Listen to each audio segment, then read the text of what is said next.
কোনো একটা বুলেট এসে আমার বুকটা হয়তো বিদ্ধ করে দিয়েছে এবং সেই মিছিলে আমি হাসতে হাসতে আমি শহীদ হয়ে গেছি।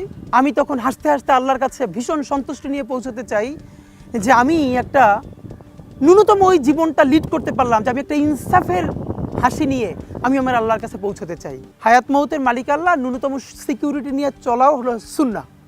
কিন্তু আমাদের লড়াইটা হলো, আমার মা স্বাভাবিকভাবেই কান্নাকাটি করেন, আমার পরিবার সবাই। তো আমি আমার মাকে বলেছি যে দেখো, মানে আমরা যে লড়াই নেমেছি, আমার একটা মনে হয় কি কোনো রাজনীতিবিদের না বাসায় মৃত্যুটা হইতে পারে না, এটা কোনো ভালো মৃত্যু না।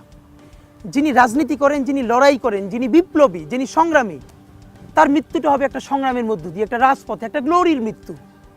আমি তো ভীষণভাবে প্রত্যাশা করি, আমি ছোটোবেলা থেকে এই স্বপ্নটা দেখি, অনেক জায়গায় বলেছি যে একটা তুমুল মিছিল হচ্ছে অন্যায়ের বিরুদ্ধে, সেই মিছিলের সামনে আমি আছি, কোনো একটা বুলেট এসে আমার বুকটা হয়তো বিদ্ধ করে দিয়েছে এবং সেই মিছিলে আমি হাসতে হাসতে আমি শহীদ হয়ে গেছি।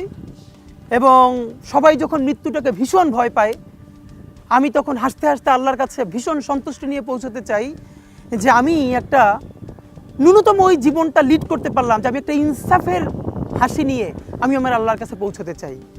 সুতরাং আগামী 50 বছর বাঁচলাম, কোনো ইম্প্যাক্ট তৈরি হলো না আমারই দিয়ে, দেশের জন্য, রাষ্ট্রের জন্য, উম্মার জন্য, জাতির জন্য। কিন্তু আমি ধরেন 5 বছর বাঁচলাম, সেটার মধ্য দিয়ে যদি আগামী 50 বছরের ইম্প্যাক্ট তৈরি হয়, তাহলে অনেক দিন বেঁচে থাকায় কি সাফল্যের বলেন? শহীদ প্রেসিডেন্ট জিয়াউর রহমান কয়টা দিন বেঁচেছেন, কিন্তু ভাবেন আজকে পর্যন্ত উনি আমার অনুপ্রেরণা।